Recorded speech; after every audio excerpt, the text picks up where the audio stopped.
Hi, I'm Mark Bittman, and I'm in Evanston, Illinois, outside of Chicago, on behalf of Signature Kitchen Suite. I came here to visit with a woman whose obsession with bread baking and love of history has combined to create something that hasn't been seen around here, well, since before I was born. Let's go check it out.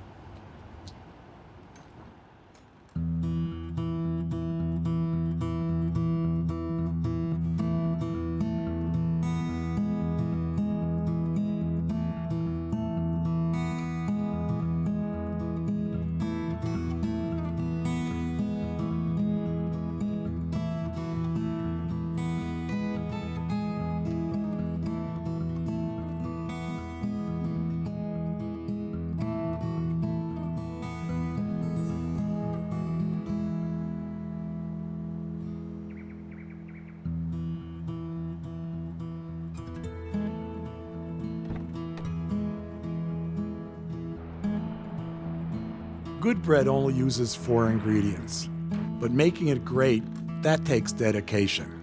It's a hugely satisfying project, though, and there's nothing else like it. Hey, Ellen. Good to see you. Good to see you, Ellen. It's nice to be here. Welcome. So this is your place. It's so nice. Really love to hear about how you got started. I got started baking at home. I became obsessed with kind of learning how to make the bread that I was used to eating. They all come from the same recipes that I kind of perfected for about 3 years at home, just home baking. So you have this obsession, you're doing it at home. It sounds really insane. Clearly you needed a store, but it's not just any store. The shop is really part of the neighborhood. Yeah, it's important for us to, be a place that's kind of slower, not rushing people, not rushing our process, bringing back the human touch to everything and doing the best possible product that we could.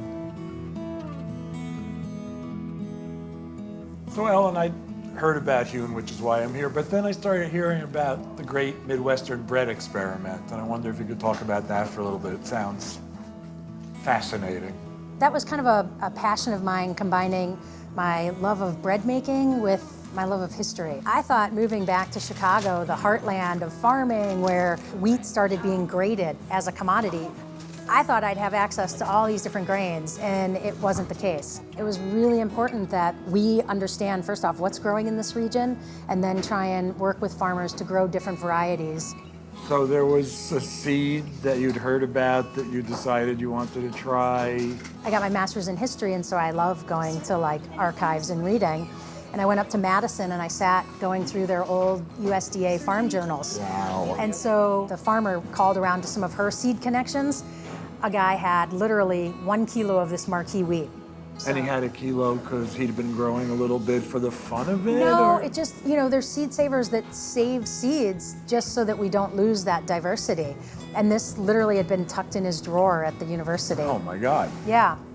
From that, we got the seeds, and it took us about 3 years to get from planting the seed to building enough of an inventory that I could bake bread with it. This is the first year that we had a harvest that I milled and baked the marquee wheat with. It really allows us to have a deeper connection with our region and producing a much better product. And what's happening now, you and people like you making bread like this, it really is a revolution. It's like bread that people can and should be able to eat. It's clearly a different animal than the kind of bread that everybody's been eating for the last 50 years. Can we look at some of these? Will you show me come some on of back. these? Like a museum. Yeah, except edible, yeah. So we have a turkey red, and originally it was brought over by the Mennonites fleeing Tsarist Russia in about the 1870s. It has that kind of heft. It does, right? Mennonite heft. And then we have the Marquis, which is the great Midwestern bread experiment variety. And then our country bread, this is our gateway bread. So when someone comes in learning about what it means to use local grain, we start them on this. This is a great starter bread for home cooks, too. It is. Yeah. And that's how I got my start, was on this bread. Me too. Well, I want to talk about baking bread at home. We want to get to that place. The beautiful crust, the beautiful crumb, the great, well-developed flavor. So What are the keys, do you think? So one of the keys is obviously the ingredients. Go to your farmer's market, find a good source for your flour. Secondly, make a starter at home. And then third, the secret that really every bakery has is steam. Steam is so important when you're baking bread. You can't make bakery quality bread without steam.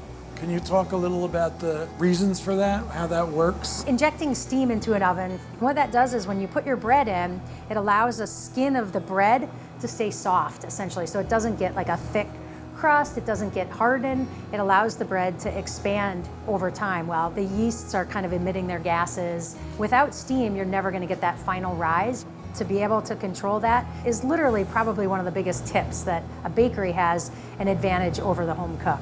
So, Ellen, I'd heard about you and I'm so glad I came out, and this has really been awesome. I mean, I've learned so much, seriously. I'm glad. Taking furious notes, so thanks so much for having us. Well, it's been a lot of fun having you. Normally I bore people with all my bread talk, so this is great. See ya.